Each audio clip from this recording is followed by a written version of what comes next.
सर्दी का मौसम था। बादशाह अकबर का दरबार हमेशा की तरह चहल पहल से भरा हुआ था। एक दिन अकबर ने दरबार में बैठे सभी दरबारियों से कहा, क्या तुम जानते हो इंसान ठंड से कितना सहन कर सकता है? दरबारी एक दूसरे का मुंह देखने लगे।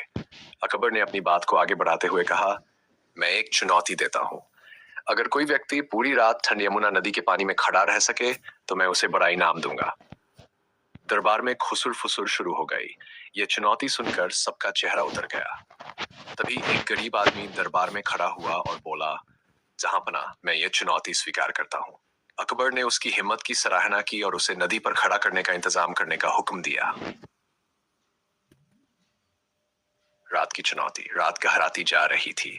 ठंडी हवा के थपेड़े और नदी के बर्फ जैसे पानी ने सभी को कंपा दिया, लेकिन वह गरीब आदमी अपनी जगह से नहीं हिला। अकबर और उनके दरबारी दूर से ये दृश्य देख रहे थे। सुबह हुई। सूरज की पहली किरण के साथ ही वह आदमी नदी से बाहर निकला। अकबर ने उसे बुलाकर कहा, तुमने हमारी चुनौती पूरी कर ली। अब बताओ, तुम्हें क्या इनाम चाहिए? जैसे ही वह गरीब आदमी अपनी इनाम की बात कहने लगा, तभी दरबारियों में से एक ने कहा, जहांपना, मुझे लगता है कि इसने धोखा किया है।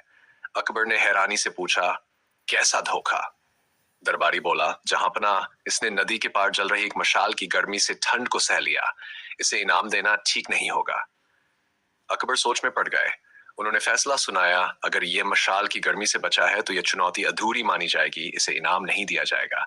गरीब आदमी दुखी होकर वहां से चला गया। बीरबल का सवाल। अगले दिन बीरबल दरबार में आए। उन्होंने देखा कि गरीब आदमी निराश है। बीरबल को सारा मामला समझते देर नहीं लगी। वे अकबर से बोले, जहांपना, आपने उस गरीब आदमी के साथ अन्याय किया है। उसने अपनी मेहनत और सच्चाई से चुनौती पूरी की थी। अकबर ने कहा, बीरबल, अगर मशाल की गर्मी ने उसकी मदद की तो ये हमारी चुनौती का उल्लंघन है। बीरबल मुस्कुराए और बोले, जहांपना, अगर आप सही है तो मैं इसे साबित करने के लिए आज आपको अपने घर भोजन पर बुलाता हूँ। अकबर और दरबारी बीरबल के घर भोजन के लिए तैयार हो गए। खिचड़ी का खेल। अगले दिन सभी बीरबल के घर पहुंचे। बीरबल ने कहा, जहांपना, मैं आपके लिए खास खिचड़ी बना रहा हूँ, कृपया थोड़ा इंतजार करें। अकबर और दरबारियों ने देखा कि बीरबल ने खिचड़ी बनाने के लिए एक बर्तन को बहुत ऊंचे बांस पर लटका दिया और नीचे कुछ लकड़ियां रख दी, लेकिन लकड़ियों में आग बहुत धीमी थी और बर्तन से काफी दूर। अकबर ने चौंक कर पूछा, बीरबल, ये खिचड़ी कैसे पकेगी? आग और बर्तन के बीच इतनी दूरी है। बीरबल ने मुस्कुराते हुए कहा, जहांपना, अगर यमुना के पार जलती मशाल ने उस गरीब आदमी को गर्म रखा तो यह आग भी खिचड़ी पका देगी। अकबर ने तुरंत समझ लिया कि बीरबल क्या कहना चाहते हैं। उन्होंने कहा, बीरबल, तुमने सही कहा। हमने उस आदमी के साथ अन्याय किया है। उसे बुलाओ और उसका इनाम दो।